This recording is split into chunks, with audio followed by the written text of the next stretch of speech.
வணக்கம். Professor Hariyar, arhatic pranic healer from Maharishi healing centre. இன்று நாம் பார்க்க போகும் subject power of subconscious mind, part 3. மூணாவது பாகத்தை பார்க்க போகிறோம். ஏற்கனவே 2 பாகம் பார்த்துருக்கோம். ஒரு பாகத்தில் சப்கான்ஷியஸ் மைண்ட்னா என்ன, அதனுடைய பிறப்பிடம் எது, இருப்பிடம் எது, அதை யார் கண்ட்ரோல் பண்ணுறாங்க, அது எங்கேருந்து அந்த எனர்ஜி வருதுன்றதை பார்த்தோம். 2வது பாகத்தில் அந்த சப்கான்ஷியஸ் மைண்டை ஒரு பாசிட்டிவாக எப்படி யூஸ் பண்ணாக்கா அது நமக்கு உதவும் அப்படின்றத பார்த்தோம். நெகட்டிவாக எப்படி கஷ்டப்படுத்தும், பாசிட்டிவாக என்ன செய்யும், அதனுடைய பவர் என்ன அப்படின்றத பார்த்தோம். குவாலிட்டி ஆஃப் அவர் டெசிஷன் அந்த சப்கான்ஷியஸ் மைண்டை எப்படி மாற்றும் அப்படின்னு பார்த்தோம். சப்கான்ஷியஸ் மைண்டு நியூட்ரலாக இருக்கும், கான்ஷியஸ் மைண்டு தான் இன்ஸ்ட்ரக்ஷன் கொடுக்குதுன்னு பார்த்தோம். இன்று பார்க்க போகும் சப்ஜெக்ட் என்னன்னாக்கா, நம்ம சப்கான்ஷியஸ் மைண்டை சேஃப்கார்ட் பண்ணுறதுக்கும் பவர்ஃபுல்லாக வைத்து கொள்வதற்கும் நாம் எப்படி லைஃப் ஸ்டைலை மாற்றணும், நம்ம லைஃப் ஸ்டைல் எப்படி மாறினா அந்த சப்கான்ஷியஸ் மைண்ட் நமக்கு உதவும். போன விஷயத்தில் நம்ம போன வீடியோவில் பார்த்தோம், கோயிலுக்கு போய் எப்படி ப்ரே பண்ணணும்னு பார்த்தோம். பார்க்காதவங்க அந்த வீடியோவை போய் பாருங்கள், பார்ட் 2ல் பாருங்கள். எதுக்காக கோயிலுக்கு போகணுன்னு சொல்லியிருந்தேன். இந்த வீடியோவில் கொஞ்சம் டீட்டெயிலாக பேச போகிறோம். லைஃப் ஸ்டைல் நீங்கள் மாற்ற சப்கான்ஷியஸ் மைண்டு நெகட்டிவ்லேருந்து பாசிட்டிவாக போயிட்டே இருக்கும். சப்கான்ஷியஸ் மைண்டுன்றது நியூட்ரல்னு பார்த்தோம். அந்த நியூட்ரலில் போடக்கூடிய நெகட்டிவ் இன்ஜெக்ஷன் நம்ம போடுறது தான், நம்ம டிஎன்ஏ போடுறது தான். நம்ம டிஎன்ஏனா என்னன்னு நான் ஏற்கனவே பல வீடியோவில் சொல்லியிருக்கேன். மூதாதையர்களுடைய பெற்றோர்களுடைய வழிவகையாக வந்த பழக்க வழக்கங்கள், அதனுடைய குறைபாடுகள் நாம் ஏற்றுட்டு வரோம். அந்த டிஎன்ஏ நம்மக்கிட்டே இருக்கும்போது அந்த சப்கான்ஷியஸ் மைண்டு அதை அப்ஜெக்ட் பண்ணுது. அந்த டிஎன்ஏவை கண்ட்ரோல் பண்ணக்கூடிய ஒரே இடம் குலதெய்வ கோயில்னு பார்த்தோம். இதெல்லாம் இந்த செகண்ட் வீடியோவில் சொல்லியிருக்கேன், கொஞ்சம் டீட்டெயிலாக போய் பாருங்கள். எப்படி சப்கான்ஷியஸ் மைண்டை பவர்ஃபுல்லாக மாற்ற முடியுன்றதை இப்போ பார்க்க போகிறோம். As a neutral power, subconscious mind ஒரு கடல், அலையற்ற கடலாக அமைதியாக இருக்கக்கூடிய இடம். அந்த இடத்துல நீங்கள் என்ன போட்டிங்கனாலும் அது அதுவாக மாறும். ஏன் அது அதுவாக மாறும் என்றால், ஒரு பொருளிலே அமைதியாக இருக்கும் ஒரு பொருளை ஃபோர்ஸ் பண்ணி போட்டிங்கன்னா அலைகள் உண்டாகும். ஒன்று கண்ணுக்கு தெரிந்த அலைகள், இன்னொன்று கண்ணுக்கு தெரியாத அலைகள், வைப்ரேஷன். ஒன்று வேவ்ஸ். ஒரு வேவ்ஸாக கண்ணுக்கு தெரியும், இல்லைன்னா வைப்ரேட் ஆகும். வைப்ரேட்டுன்றது காதுக்கு கேட்குற வைப்ரேஷன் இல்லை, பார்க்க முடியாத வைப்ரேட் ஆகும். பிரபஞ்சமே பார்க்க முடியாத வைப்ரேட் தான். பார்க்க முடியாத வைப்ரேஷன் தான் பிரபஞ்ச சக்தி. அந்த பிரபஞ்ச சக்தி தான் சப்கான்ஷியஸ் மைண்டில் அங்கம் வகிக்கிறது. இப்போது அந்த சப்கான்ஷியஸ் மைண்டை நீங்கள் எப்படியெல்லாம் சஜஸ்ட் பண்ணீங்களோ அதை அப்படியே மெட்டீரியலைஸ் பண்ணணும்.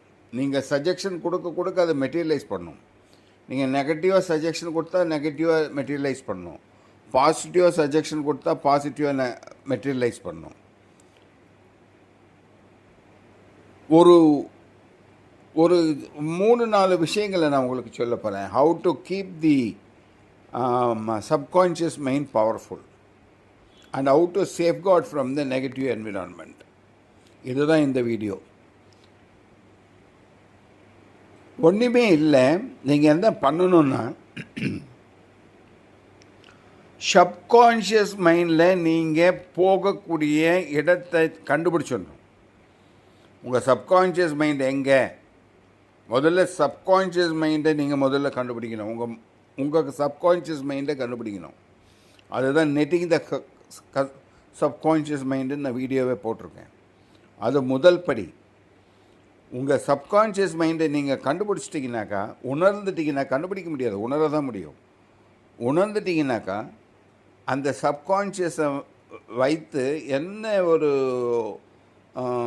அதிர்ஷ்டங்களையும் நீங்கள் பெறலாம். அதிர்ஷ்டம் என்பது வேறு ஒன்றும் இல்லை.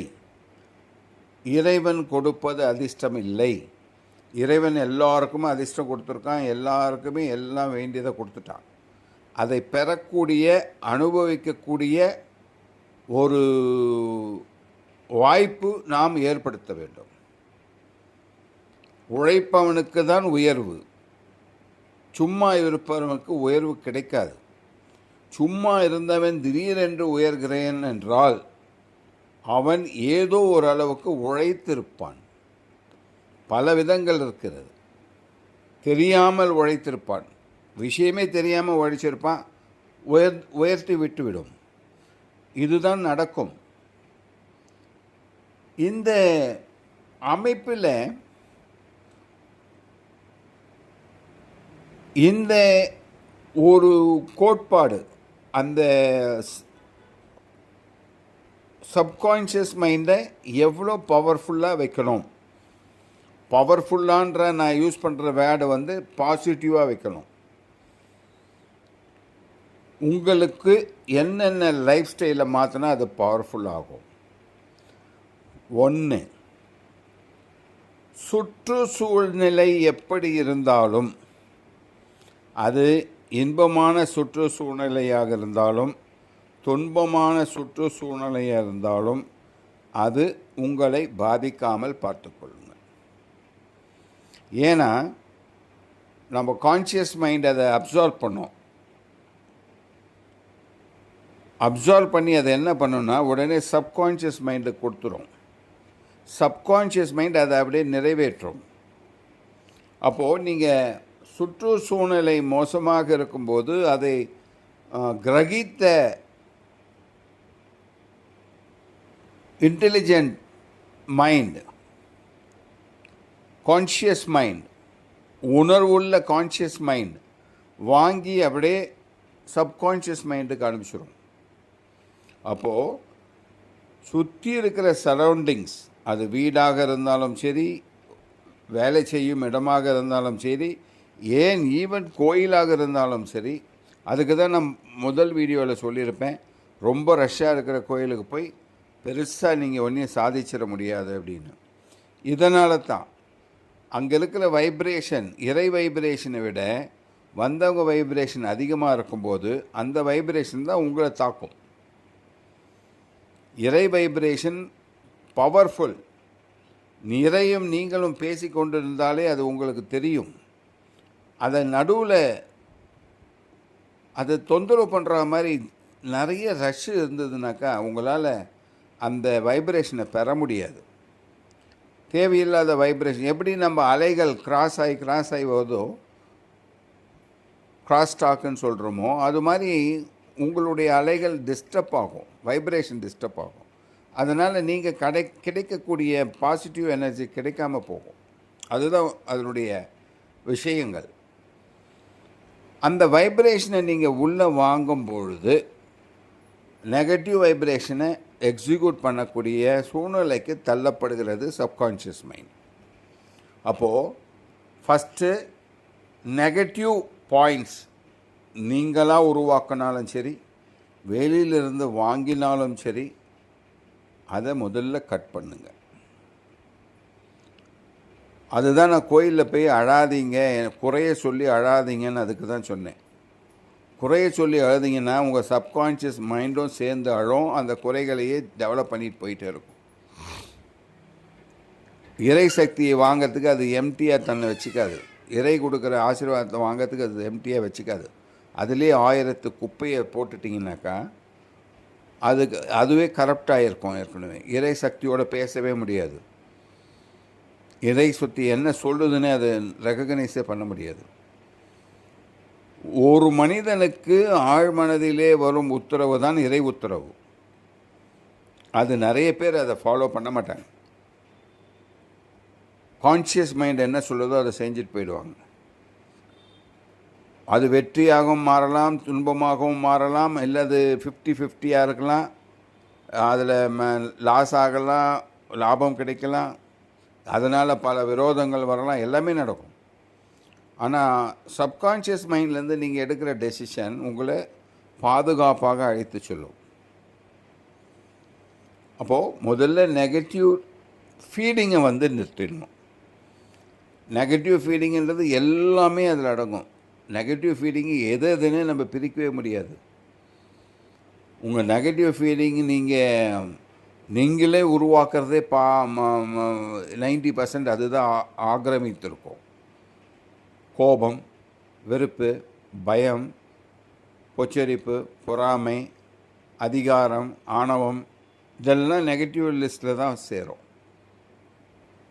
செல்ஃபிஷ், மற்றவனை பார்த்த உடனே அவன் திறமையாக இருக்கிறானேன்னு என் திறமையை குறைச்சி நான் மதிப்பிடுறது. யாருக்கும் யார் திறமையும் குறையல்ல. அவரவருக்கு அவரவர் என்ன செய்ய வேண்டுமோ அது அடித்தளத்திலிருந்து கொடுக்கப்பட்டுள்ளது. அவ்வளோதான் அவரால் செய்ய முடியும். அதுக்கு மேலே அவரால் செய்ய முடியாது. நீங்கள் சப்கான்ஷியஸ் மைண்டை விட்டு செய்ய ஆரம்பிச்சிட்டிங்கன்னா அவரே பயங்கர திறமைசாலி ஆகிடுவார். ஒரு கோருன்னு ஒன்று உண்டு. அந்த டிஎன்ஏக்கு ஒரு கோர் உண்டு. அந்த டிஎன்ஏ கோரை மீறி அவரால் எதுவும் செய்ய முடியாது. அந்த டிஎன்ஏ கோர் தான் அவரை திறமையாளனாகவும் அல்லது ஒரு மந்த நிலையில் இருக்கக்கூடியவராகவும் அல்லது ஆக்ரோஷ நிலையில் இருக்கக்கூடியவராகவும் மாற்றுகிறது. அந்த டிஎன்ஏவை தான் நம்ம உடைக்க போகிறோம். அதுதான் சப்கான்ஷியஸ் மைண்டினுடைய அதிமுக்கிய வேலை. ஏற்கனவே இருக்கிற டிஎன்ஏவை ஃபில்டர் பண்ணி ஏற்கனவே இருக்கிற டிஎன்ஏவை குறைகளை குறைத்து பாசிட்டிவ் இன்ஜெக்ஷன் கொடுக்க மிக ஆவரேஜாக இருக்கவர் கூட திறமையாளராக மாறிவிடுவார். நடந்திருக்கிறது. இதை எதுக்கு நிறைய யூஸ் பண்ணுறாங்கன்னாக்கா, வியாதிகளை சரி செய்ய நிறைய யூஸ் பண்ணுவாங்க. ஹிப்னோட்டிஸை பற்றி நான் சொல்லியிருக்கேன். கேன்சரை பற்றி போன வீடியோவில் சொல்லியிருக்கேன். அதுபோல் உங்கள் நெகட்டிவை ஃபஸ்ட்டு கட் பண்ணிடணும். எப்படி சாக்கடை தண்ணி திடீர்னு ஓடி உங்கள் குடிநீர் தொட்டியில் கலக்கிறதோ, முதல்ல நீங்கள் என்ன பண்ணுவீங்க? டேங்கை க்ளீன் பண்ணுவீங்களா? சாக்கடை தண்ணி விழுவதை தடுப்பீங்களா? சாக்கடை தண்ணி விழும் இடத்தை தடைபட வேண்டும். அதை தடை பண்ணிங்கனாலே இருக்கிறத வச்சு க்ளீன் பண்ணி எடுத்துடலாம். நீங்கள் க்ளீன் பண்ண சாக்கடை தண்ணி விழுந்துகிட்டே இருந்தாக்கா என்ன பிரயோஜனம்? அதனால் சாக்கடை தண்ணி விழும் தொட்டியை க்ளீன் பண்ணுவதை விட சாக்கடை தண்ணி விழாமல் தடுப்பது மேல். 2, தடுத்தால் மட்டும் போதாது. நெகட்டிவை நீங்கள் தடுத்துட்டு டிஸ்கனெக்ட் பண்ணிட்டீங்களா மட்டும் போதாது. பாசிட்டிவை கொடுக்கணும். ஏற்கனவே இருக்கிற அந்த டேங்க்கு, அசுத்தமாக இருக்கிற டேங்கை க்ளீன் பண்ணணும். ஏன் க்ளீன் பண்ணணும்? ஏன்னா அந்த டேங்க்கில் என்ன இருக்கோ அந்த இதுதான் நம்ம சாப்பிட போகிறோம். அதுதான் நமக்கு எனர்ஜியாக மாறப்போகுது. ஸோ அந்த டேங்க்கு தண்ணி சுத்தமாக இருந்தாக்கா நம்ம எனர்ஜி சுத்தமாக இருக்கும். இப்போது சப்கான்ஷியஸ் மைண்டை கரப்டான சப்கான்ஷியஸ் மைண்டை க்ளீன் பண்ணாக்கா நம்மளுடைய எனர்ஜி லெவல் பூஸ்ட் ஆகும். சப்கான்ஷியஸ் மைண்டை எக்ஸிக்யூட் பண்ணுற வேலையினுடைய திறமை ரொம்ப அதிகமாக பூஸ்ட் ஆகிருக்கும். அதனால் செகண்ட் பார்ட் அதை க்ளீன் பண்ணணும். எப்படி க்ளீன் பண்ணுவீங்க? விம் பவுடர் போட்டால் க்ளீன் பண்ண முடியாது. யாராவது ஒருத்தர் விட்டால் க்ளீன் பண்ண முடியாது. உங்கள் டாக்டர் க்ளீன் பண்ணுவாரா? முடியாது. உங்கள் வைத்தியர் க்ளீன் பண்ணுவாரா? முடியாது. உங்கள் யோகா மாஸ்டர் க்ளீன் பண்ணுவாரா? முடியாது. ஓரளவுக்கு கைட் பண்ணுவார். உங்கள் யோகா மாஸ்டர் ஓரளவுக்கு கைட் பண்ணுவார். நான் என்ன பண்ணுறேனோ அதை பண்ணுவார்.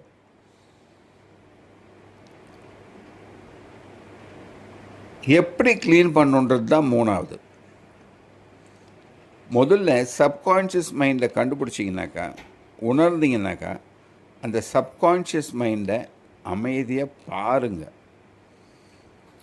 உணருங்க, என்ஜாய் பண்ணுங்க. அதில் குப்பைகளும் இருக்கும், அசுத்தங்களும் இருக்கும், நல்ல விஷயங்களும் அதில் இருக்கும். அதை கவனிக்கும்போது குப்பைகளும் வெளியே வரும், அசுத்தங்களும் வெளியே வரும், நல்ல எண்ணங்களும் வெளியே வரும். நல்ல எண்ணங்களை மட்டும் கான்சன்ட்ரேட் பண்ணி அமைதியாக அதை மட்டும் கவனிங்க.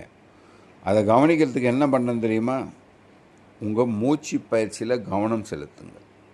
மூச்சில் உள்வாங்கக்கூடிய மூச்சை முதல்ல கால் வரைக்கும் அனுப்புங்க. கால் வரைக்கும் போயிட்டு அமைதியாக அது வெளியே வரட்டும். இது 3-4 தடவை பண்ணி முடிச்சிங்கனாக்கா அமைதியாக ஒரு நிலை ஏற்படும். உங்கள் ஆக்சிஜன் பாடிக்கு எல்லா அவயங்களுக்கும் ஆக்சிஜன் கிடைக்கும், ரிலாக்ஸ் ஆகும். அதுக்கப்புறமா ஒரு பிராண மந்திரம். என்ன பிராண மந்திரம் அது? நான் ஏற்கனவே சொல்லியிருக்கேன். ஆ ஊ அம். ஆ என்ற உச்சரிப்பு, ஊ என்ற உச்சரிப்பு, அம் என்ற உச்சரிப்பு. இது மூணுமே சேர்ந்து செய்யும்போது ஓம் என்ற ஒரு நிலை வரும். ஓம் என்பது பிரபஞ்ச ஒலி, பிரபஞ்ச மந்திரம், பிரபஞ்ச உச்சரிப்பு, பிரபஞ்ச சவுண்டு, பிரபஞ்ச வைப்ரேஷன். இதெல்லாம் ஒன்று தான். மந்திரங்கள் சொன்னால் பயந்துடாதீங்க. மந்திரம்னா ஒரு உச்சரிப்பு. நீங்கள் சொல்லும் உச்சரிப்பினுடைய ஸ்லாங்கு தான் மந்திரம். அந்த ஸ்லாங்கை விட்டுட்டிங்கன்னா அது மந்திரம் இல்லை, சவுண்டு. மந்திரத்திற்கும் சாதாரண வார்த்தைக்கும் வித்தியாசம் என்னன்னாக்கா ஸ்லாங், ஏற்ற இறக்கங்கள், உச்சரிப்பு. இதுதான் மந்திரத்தினுடைய ஸ்பெஷாலிட்டி. வார்த்தைகள் எப்படி வேண்டாலும் இருக்கலாம். மந்திரங்கள் பலிக்கும் என்று சொல்கிறார்கள் என்றால் அதனுடைய வைப்ரேஷன். உங்கள் பேச்சில் பல வைப்ரேஷன் சவுண்ட் இருக்குங்க. பேச்சில் பல விதமான வைப்ரேஷன் ஸ்பீடு இருக்குது.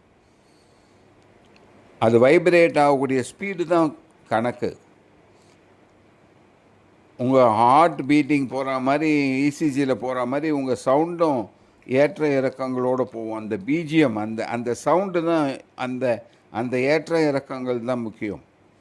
அந்த வைப்ரேஷன் சவுண்டு அதுதான் ரீச் பண்ணும். ஏன்னா ஒவ்வொரு பிரபஞ்ச சக்தியும் ஒவ்வொரு வைப்ரேட்டிங் ஃபீல்டில் இருக்குது, ஒவ்வொரு அளவுகோலில் இருக்குது, ஒவ்வொரு சக்தி மையத்தில் இருக்குது.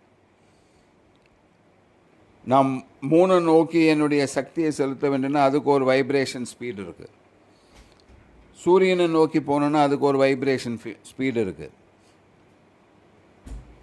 சூரியன் சந்திரன் என்பது ஒரு மதத்தை சார்ந்தது அல்ல, அது இயற்கை. ஒரு மதத்திலே அதை நிறைய யூஸ் பண்ணுறாங்க, அவ்வளோதான். கால்குலேஷனுக்கு அதை எடுத்துக்கிறாங்க.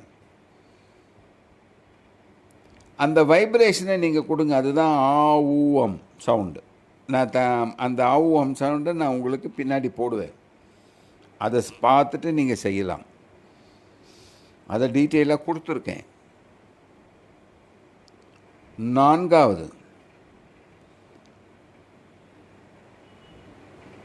எங்கேயும் எப்பொழுதும் ஆழ்மனதிலே மற்றவர்களை பழிவாங்கும் எண்ணம் வரக்கூடாது. ரொம்ப முக்கியம். ஏன்னா ஆழ்மனதிலே பழிவாங்கும் உள்ளத்தை நீங்கள் விதைத்து விட்டால் அந்த வைப்ரேஷன் உங்களை பழிவாங்கும் ஆட்களை உங்களிடத்திலே அழைத்து வரும். அது ரொம்ப ரொம்ப முக்கியம். ஜாக்கிரதையாக இருங்க. தவறு செய்கிறானா மன்னிச்சுட்டு போயிடுங்க. மன்னிக்கக்கூடிய குற்றமாக மன்னிச்சிடுங்க, மன்னிக்க முடியாத குற்றமாக மன்னிச்சிடுங்க. வேறு வழி இல்லை. நடந்தவை நடந்தவையே. அதை மாற்றும் சக்தி இறைக்கு தான் உண்டு, பிரபஞ்சத்துக்கு தான் உண்டு. நீங்கள் பழி வாங்கிறதுனால இன்னொரு தவறு ஏற்படும். இன்னொரு தவறினால் நீங்களும் வைப்ரேட் ஆவீங்க, அவங்களும் வைப்ரேட் ஆவாங்க. அப்போ 2 பேரும் வைப்ரேட் ஆகும்போது இன்னும் பெரிய வைப்ரேட் அலை வரும். நெகட்டிவ் வைப்ரேட் அலை தான் உருவாகும். அப்போது நீங்கள் எதை செஞ்சு பழி வாங்கணும்னு நினைக்கிறீங்களோ அது நடக்காது. அதை விட மோசமான நிலை தான் ஏற்படும். ஒரு சின்ன கதை சொல்கிறேன். ஹஸ்பண்ட் அண்ட் ஒய்ஃப் 2 பேரும் ஸ்கூட்டரில் சினிமாவுக்கு போகிறாங்க. அழகாக ஜோடிச்சிக்கிட்டு போகிறாங்க. 2 வீலரில் போகிறாங்க. தேட்டருக்கு கொஞ்சம் முன்னாடி ரஷ்ஷில் ஹஸ்பண்ட் யாரோ ஒருத்தர் மேலே இடிச்சிட்டார். சாரி சொல்லிட்டார். இடிப்பட்டவன், அடி வாங்கியவன், இடிக்கப்பட்டவன் அந்த சாரியை ஏற்றுக்காமல் சண்டைக்கு வரான். நீங்கள் என்ன பண்ணுவீங்க? சண்டை போடுவீங்களா, இல்லை இன்னொரு தடவை சாரி சொல்லுவீங்களா? 90% எல்லாம் சண்டை போடுவாங்க. சாரி சொல்லிட்டேன்னு சொல்லி சண்டை போடுவாங்க. சாரி சொன்ன பிறகு கூட நீ கேட்கலையே அப்படின்னு சண்டை போடுவாங்க. பெரிய சைக்காலஜிஸ்ட், ஆழ்மனது ஆளுநர் என்ன சொல்கிறாருனாக்கா, அந்த சுச்சுவேஷனை ஸ்மூத் பண்ணிவிட்டு அங்கேருந்து கிளம்புன்றார். தேவையில்லாத சுச்சுவேஷன், அதனால் எந்த ஒரு பிரயோஜனமும் இல்லை. நீ செய்ய வேண்டிய கடமையை தவற விடப் போகிறாய். நீ எங்கே போகணுன்னு நீ கிளம்புனியோ அது வேலை நடக்காமல் போக போகுது. நீ அங்கிருந்து சூழ்நிலையை சமாதானப்படுத்தி விட்டு சென்று விட்டால் அமைதியோடு போகலாம், இல்லை என்றால் அசிங்கத்தோடு போக வேண்டியது இருக்கும். இதுதான் அவருடைய அட்வைஸ். ஏன்னா ஆழ்மனதில் நீங்கள் பதிச்சிட்டிங்கனாக்கா அது திருப்பி திருப்பி உங்களை சுற்றியே வந்துட்டுருக்கோம். நிம்மதியாக நீங்கள் தூங்கக்கூட கூடாது. அதனால் ஆழ்மனதுக்கு ஏற்றுவதற்கு முன்னாலே அதை கட் பண்ணுங்கன்றார். அந்த சுச்சுவேஷனையே கிரியேட் பண்ண விடாதீங்க. ஆக்ரோஷமாக எந்த ஒரு செயலையும் ஃபோர்ஸ் பண்ணாதீங்க. ஸ்மூத்தாக்க பாருங்கள். ஏன்னா உங்களுக்கு சக்ஸஸ் ஸ்மூத்தில் தான் இருக்குது. ஸ்மூத்தாக போனீங்கன்னா தான் சக்ஸஸாக இருக்கும். போர் உலகம் ஃபுல்லாக 4 அனௌன்ஸ்மெண்ட் ஆகி போயிட்டே இருக்குது. என்ன நடக்குது? அது தடுத்திருந்தால் என்ன நடந்திருக்கும்? எவ்வளோ சுபிட்சமாக இருக்கும், எவ்வளோ ஜனங்க, எவ்வளோ மக்கள், எவ்வளோ பொருளாதாரம், எவ்வளோ அழிவுகள் தடுக்கப்பட்டிருக்கும். ஏன் இப்போ தடுக்கலை? காரணம் தெரியாது. எல்லோரும் நினைச்சிருந்தாங்கன்னா அதை சாதிச்சிருக்க முடியும்.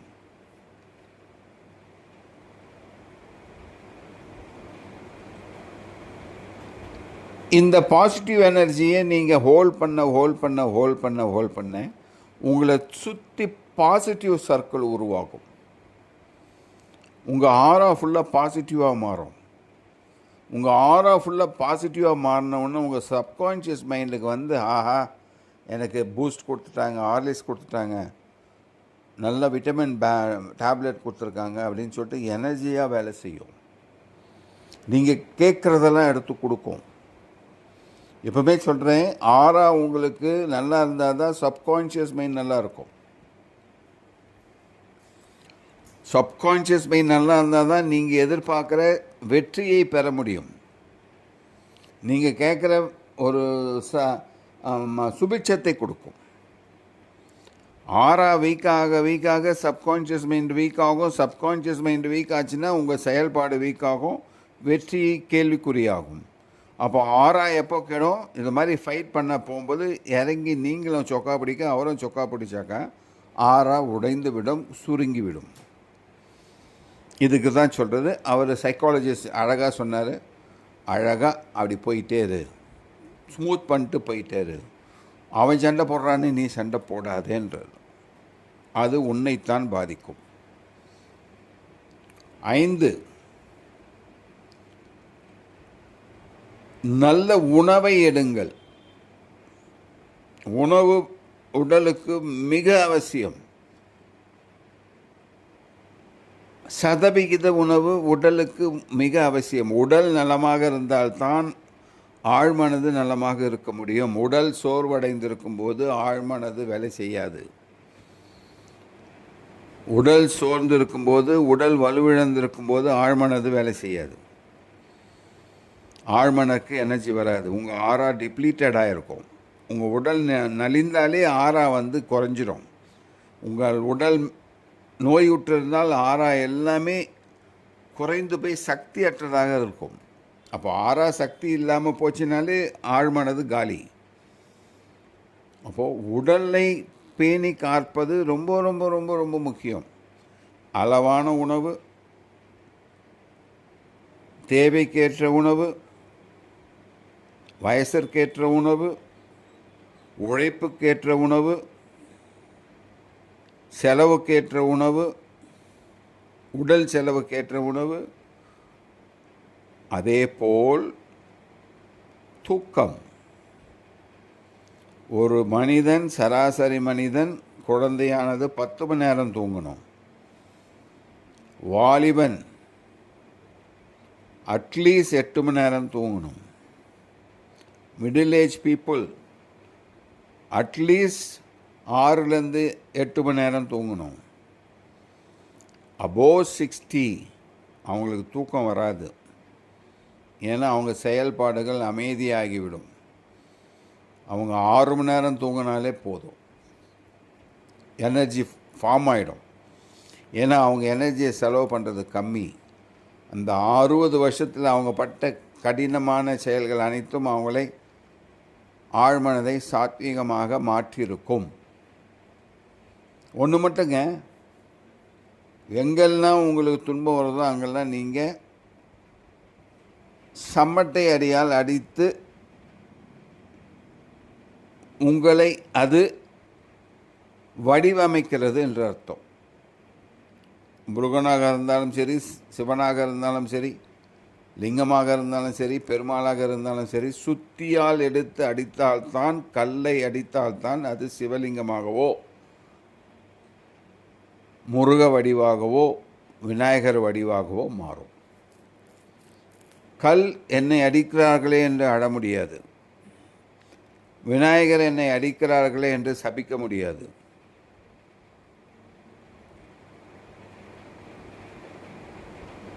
உளி கொண்டு கல்லெடுத்து உளி கொண்டு சுத்தியால் அடித்தால்தான் அற்புதமான அமைப்பு சேரும். உங்களுக்கு ஏதாவது ஒரு துன்பம் வருகிறது என்றால் அந்த துன்பம் தான் உங்களை அடுத்த ஸ்டேஜுக்கு வளர்த்தி எடுத்து செல்லும். அந்த இடத்துல நீங்கள் பழி வாங்கணும்னு இறங்கிட்டீங்கன்னு வச்சுக்கங்க, முடிஞ்சு போச்சு கதை. கல் பழி வாங்குது சிற்பியை, என்னையும் அடிக்கிறேன், நான் உடஞ்சி போகிறேன்னு சொல்லிட்டு பாதியாக உடஞ்சிருது. என்ன பண்ண முடியும்? சிற்பி கல் செய்வாரா? இல்லை அந்த கல்லுக்கு மரியாதை கிடைக்குமா? அந்த கல் லிங்கமாக ஆகுமா? அந்த கல் விநாயகர் ஆகுமா? அது பூஜைக்கு போகுமா? போகாது. கோபம், நீ என்னையும் அடிக்கிற, நான் உடஞ்சி போகிறேன் பாருன்னு உடஞ்சிருச்சுன்னா என்ன ஆகும்? இல்லை நான் உன்னை திருப்பி ஒரு சிப்பி எடுத்து நான் உன்னை அடிக்கிறேன்னு சொல்லிட்டு அங்கேருந்து ஒரு சிப்பி அவன் கல்லில் பட்டுச்சுன்னு வச்சுங்க, சிற்பியின் கல்லில், முடிஞ்சு போச்சு. சிற்பி அதை செய்யறதே விட்டுருவான். பூஜைக்கு போகாத அந்த கல், பூஜைக்கு போகாத வரைக்கும் அது கல். நீங்கள் பூஜைக்கு போக வேண்டுமா, வெற்றி பெற வேண்டுமா, வேண்டாவா என்பது நீங்கள் தான் நிர்ணயிக்க வேண்டும். உணவு, உறக்கம், அஃபர்மேஷன் நீங்கள் கொடுக்கணும், உள்ளத்தில் கொடுக்கணும். உங்களுக்கு என்ன வேணும், நன்றி உணர்வோடு கொடுக்க வேண்டும். இறைவா, என்னை படைத்ததற்கு நன்றி. நான் இந்த பூலோகத்திலே நாய், மாடு, பன்றி, பாம்பு, புல், பூண்டு நிறைந்திருக்கக்கூடிய இந்த உலகத்திலே உயர்வான மனித பதவியை கொடுத்ததற்கு நன்றி சொல்லுங்க. அதுதான் உண்மை. இறை இறைவன் உங்களுக்கு உயர் பதவியை கொடுத்துருக்கிறான். அவங்ககிட்ட போய் ஏன் அழறீங்க? நாய் அப்போ என்ன பண்ணும்? புல் பூண்டு என்ன பண்ணும்? உனக்கு உயர் பதவி கொடுத்து நீயே அழுதினா அதெல்லாம் என்ன பண்ணும்? நீ வாழ தெரியாமல் வாழ்ந்ததுனால சிரமங்களை அனுபவிக்கிறாய், அல்லது உன்னுடைய மூதாதையர்கள் வாழ தெரியாமல் வாழ்ந்ததுனால் அவர்கள் சிரமத்தையும் நீ சேர்த்து கொண்டு அனுபவிக்கிறாய், கஷ்டப்படுகிறாய். அதுக்கு இறை என்ன செய்யும்? நீ தான் என்ன செய்வாய்? அதனால் முடிந்த வரையில் பாசிட்டிவ் அஃபர்மேஷன் கொடுங்க. ஏன் உங்களுக்கு என்ன வேணும் மற்றதெல்லாம் விட்டுருங்க. நீங்கள் கொடுமையாளனாக கூட இருக்கலாம், அல்லது தோல்வி தோல்வி தோல்வி என்று தோல்வியிலேயே சுழன்றிருக்கலாம். கற்பனையில் அஃபர்மேஷன் உங்கள் உள்ளத்திலே ஆழ்மனதிலே செலுத்துங்கள். நான் வெற்றியாளன், நான் இதை சாதிப்பேன், இதை செய்து முடிப்பேன். இது ஈகோ இல்லை, வெறித்தனம் இல்லை, இதுக்கு பேர் தான் வைராகியம் சொல்கிறாங்க ஆன்மீகத்திலே. ஒரு பொருளின் மேலே பற்று அற்று இருத்தல் என்று வைராகியம். பற்று இருத்தல் என்பது வைராகியம். நீங்கள் இங்கே என்ன பண்ண போகிறது என்ன தெரியுமா? ஒரு பொருள் எனக்கு வேண்டும் என்று வைராகியமாக இருக்க போகிறது. இதுதான் வேணும், நான் இந்த வெற்றியை பெற வேண்டும், இந்த வெற்றியை பெற வேண்டும், இந்த வெற்றியை பெற வேண்டும், நான் இப்படிப்பட்டவன் தான், யார் எப்படி இருந்தாலும் நான் இப்படிப்பட்டவன் தான் என்ற அஃபர்மேஷன் உங்கள் உள்ளத்தில் நீங்கள் ஆழ்மனதில் கொடுக்க கொடுக்க கொடுக்க கொடுக்க அற்புதமான விளைவுகளை பார்க்கலாம். இந்த அஃபர்மேஷன் கொடுக்கறது எப்போ தெரியுங்களா? அருமையான தியானத்தில் இருக்கும்போது. நீங்கள் நைட்டில் தூங்க போகிறீங்க பாருங்கள், அப்போது. ஏன்னா உங்கள் ஆல்ஃபா ஸ்டேட்டஸ் நல்லா டெவலப் ஆகும், ஆல்ஃபா மைண்டு நல்லா டெவலப் ஆக இருக்கும். தூங்க போகும்போது தியானத்தில் இருக்கும்போது ஆல்ஃபா ஸ்டேட்டஸுக்கு ஈஸியாக கிடச்சிரும். நிறைய பேர் சொல்லுவாங்க, என்னால் 10 நிமிஷம் கூட தியானத்தில் உட்கார முடியல அப்படின்னு. ஒரு டாக்டரை பார்க்க போனீங்கன்னா 4 மணி நேரம் உட்காரீங்களா இல்லையா? சினிமா தேட்டர் போனால் 4 மணி நேரம் உட்காரீங்களா இல்லையா? யாராவது ஒரு குருமார்களை பார்க்க போனீங்கன்னா அவர் கூப்பிட்ற வரைக்கும் 5 மணி நேரம் உட்காரீங்களா இல்லையா? திருப்பதி கோயிலுக்கு போனீங்கன்னாக்கா 2 நாள் உட்காரீங்களா இல்லையா? உங்கள் மனதை, நீங்கள் ஆழ்மனதை சுத்தம் செய்வதற்கு அட்லீஸ்ட் 1/2 ஹவர்லேருந்து 1 ஹவர் நீங்கள் தியானத்தில் சென்று அஃபர்மேஷன் நீங்கள் உங்களுக்கு வேண்டிய அனைத்தையும் அதற்கு கொடுக்க ஆரம்பித்தால், யாருக்கு? ஆழ்மனதிற்கு கொடுக்க ஆரம்பித்தால், அது உடல் நலிவுற்று இருந்தாலும் சரி, உடல் வியாதியாக இருந்தாலும் சரி, வாழ்க்கையிலே வெற்றி பெற வேண்டும் என்றாலும் சரி, அல்லது வாழ்க்கை சுபிஷமாக அமைய வேண்டும் என்றாலும் சரி, அல்லது வியாபாரம் சுபிஷமாக அமைய வேண்டும் என்றாலும் சரி, கற்பனையில் அஃபர்மேஷனை உருவாக்குங்கள். உங்கள் ஆழ்மனதில் வெற்றி நிச்சயம். உங்களுக்கு என்ன வேணுமோ அதை ஆழ்மனதுக்கிட்ட சொல்லிவிடுங்க. இதுதான் எனக்கு வேணும்னு சொல்லுங்கள். அது சாதாரணமாக சொன்னால் அமைதியாக இருக்கும், தியானத்தில் சொன்னீங்கன்னா அப்படியே பதிஞ்சு போகும். பேஸ்மெண்ட்டை ரொம்ப ஸ்ட்ராங்காக போடுறீங்கன்னு அர்த்தம் தியானத்தில் இருந்து சொல்லும்போது. அதுக்கு தான் தியானங்கள். ஒவ்வொரு முனிவரும் சித்தரும் காட்டில் போய் எதுக்கு தியானம் இருந்தாங்க? இந்த அஃபர்மேஷனை அவங்க கிரியேட் பண்ணி தான் வர வாங்குவதற்கு தியானங்கள், சக்தியை வாங்குவதற்கு தியானங்கள் இருந்தாங்க. அந்த சக்தியை தான் நீங்கள் வீட்டிலேருந்து ஏசி ரூம்லேருந்து வாங்க போகிறீங்க. அவங்க காட்டிலேருந்து வாங்கினாங்க. காலங்கள் மாறிவிட்டது.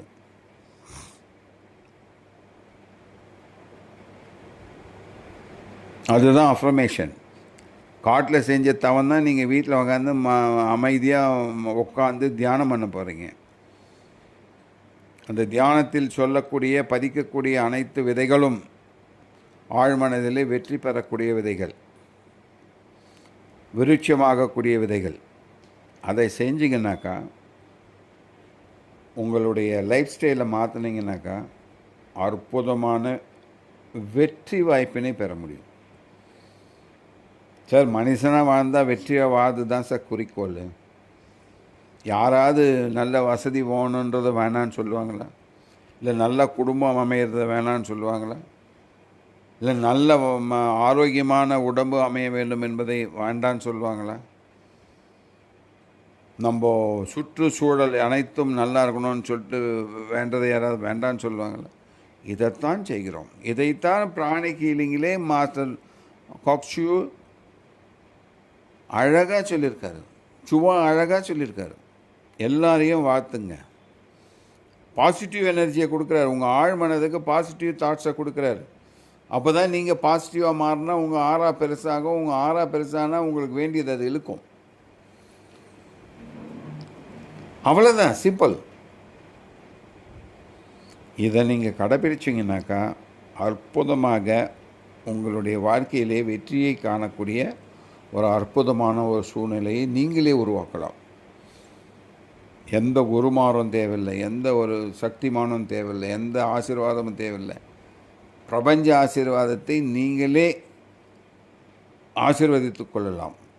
உங்கள் ஆழ்மனதிலே நீங்கள் கொடுக்கும் ஆசீர்வாதம் தான் பாசிட்டிவ் அஃபர்மேஷன். நீங்கள் உங்கள் ஆழ்மனதை சுத்தம் செய்வது தான் உங்களுக்கு நீங்கள் செய்யும் ஆசீர்வாதம். பண்ணி பாருங்கள், நன்றாக இருக்கும். செய்து பாருங்கள், சுபிட்சம் கிடைக்கும். பிடித்திருந்தால் லைக் பண்ணுங்கள், சப்ஸ்கிரைப் பண்ணுங்கள். அடுத்த வீடியோ உங்களை வந்து சாரும். நன்றி, வணக்கம். நல்லவை நல்லவையாகவே நடக்கட்டும். ஆத்ம நமஸ்தே. ப்ரொஃபஸர் ஹீலர் ஹரியர் pranic healer, Maharishi healing center. நன்றி, வணக்கம்.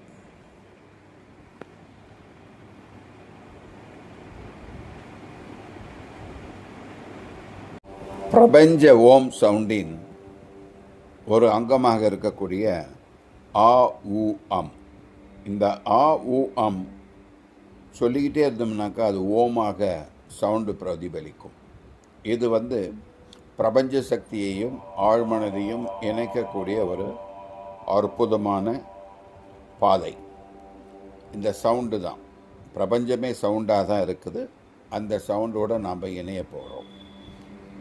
இது 3 ரவுண்டு. ஒரு ஆ உ அம், அடுத்த ஆ உ அம், 3வது ஆ உ அம் முடிச்சுட்டு ஓம் சொல்லணும். இந்த ஆ உ அம் சொல்லும்போது ஆ என்று ஆரம்பித்து இரக்கத்தோடு முடிக்க வேண்டும். ஆ.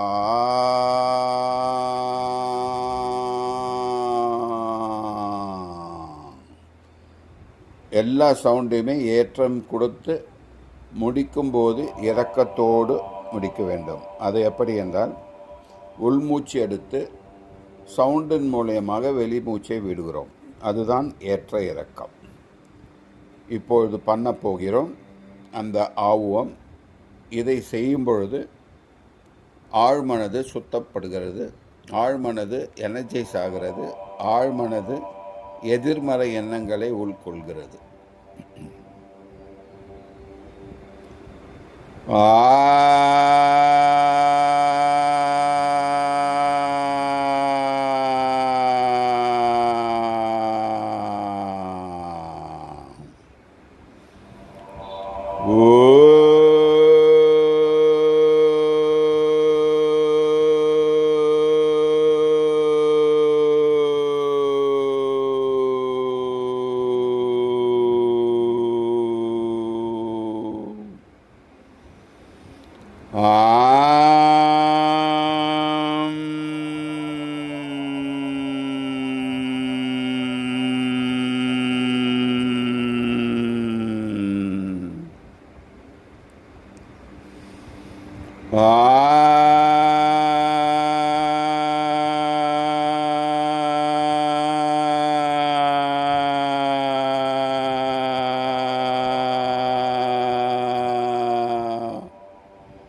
இது ஒரு ரவுண்டு. இதுபோல் உங்கள் தேவைக்கு ஏற்ப 5 ரவுண்டுகள் வரை செய்யலாம். அமைதியாக சேரிலோ அல்லது பத்மாசனத்திலோ இல்லை சுகாசனத்திலோ அமர்ந்து இதை செய்யலாம். இது செய்யும் பொழுது பிராணனும் சுத்தப்படுகிறது, மூச்சும் சுத்தப்படுகிறது, பிரபஞ்ச சக்தியும் சுத்தப்படுகிறது. எல்லா எதிர்மறை எண்ணங்களும் வெளியேற்றப்பட்டு நேர்மறை எண்ணங்கள் உங்கள் ஆழ்மனதை வியாபித்து ஆழ்மனதை தெளிவுற செய்கிறது. இது ஒரு சக்ரா கிளீனிங் என்ற ஒரு அற்புதமான கிளின்சிங் ஃபார்முலாவில் இது முதல் படி. இதை தொடர்ந்து நீங்கள் செய்ய வேண்டும். சக்ரா ஹீலிங் என்ற வீடியோ போடப்பட்டுள்ளது.